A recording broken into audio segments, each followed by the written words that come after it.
si Papa Eds ay kung sakali na may mag-asawa siya, ganyan, ng iba. Nahulog na ba ang loob mo kay Papa Edo? Nahulog ang loob mo? Napamahal ka ba sa kanya? Yan ba? Congrats sapagkat sa loob ng 18 months ninyo ni Papa Eds, ano yung mga experience na hindi mo makakalimutan?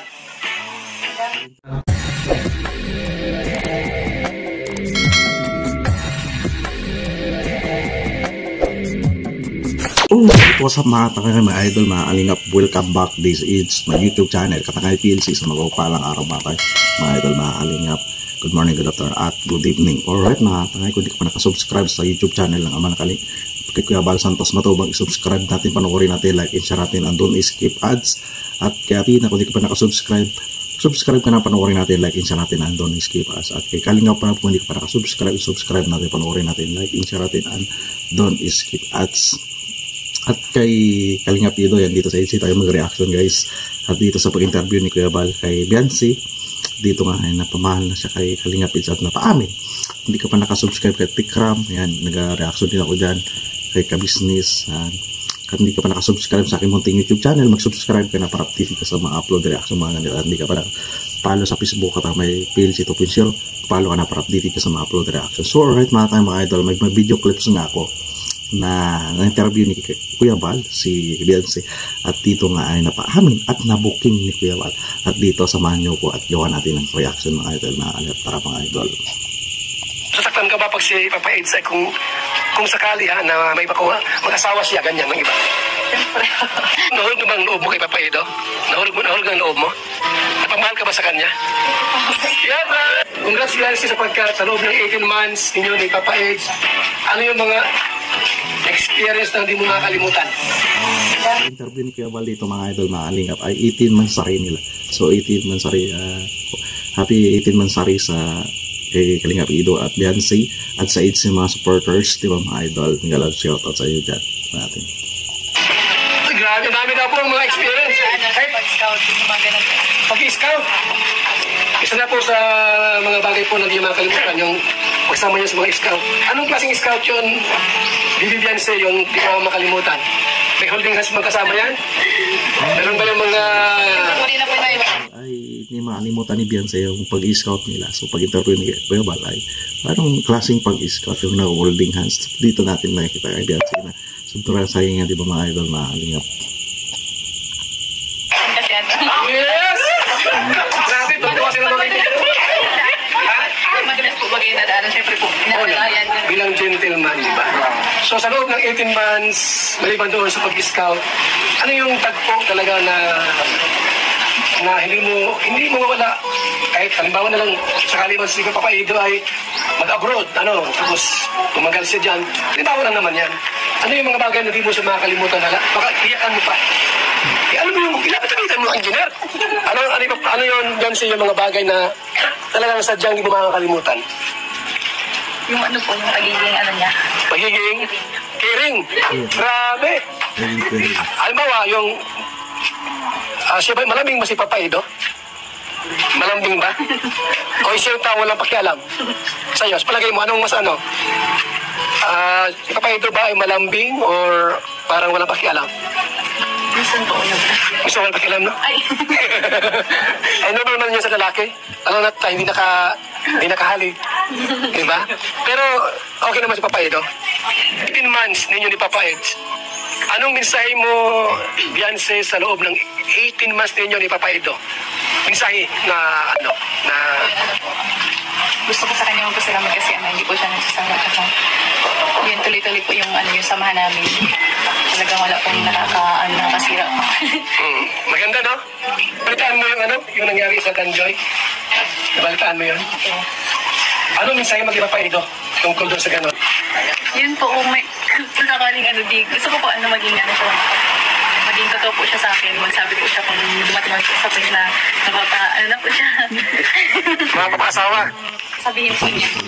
Para hindi po ako masaktan. Yun, grabe. Sa loob ng 18 months, kamusta naman ayaw ko sabihin na magjowa sila eh. Kasi ayaw kong mag-chismis dito. Kasi may chismoso rito, dami oh. Gano'n? Ayaw ko magsabi na magjowa sila. Ang tanong ko lang kay Biancy po ngayon, mga kaibigan, mga kalingap. Kung sakali bang si Papa Ido ay mag-asawa, masasaktan ka ba? Masasaktan ka ba, Biancy? Totoo lang, sa totoo lang. Yung real talk, ika nga, masasaktan ka ba pag si Papa Ido ay kung sakali na may mag-asawa siya, ganyan ang iba? Grabe, bakit? Ano ko yun? Kasi matagal na din po yung pinagsamahan namin. Nahulog naman ang loob mo kay Papa Ido? Nahulog ang loob mo? Napamahal ka ba sa kanya? Yan ba? Yun guys, na paano na si Biancy. Sasaktan ka ba?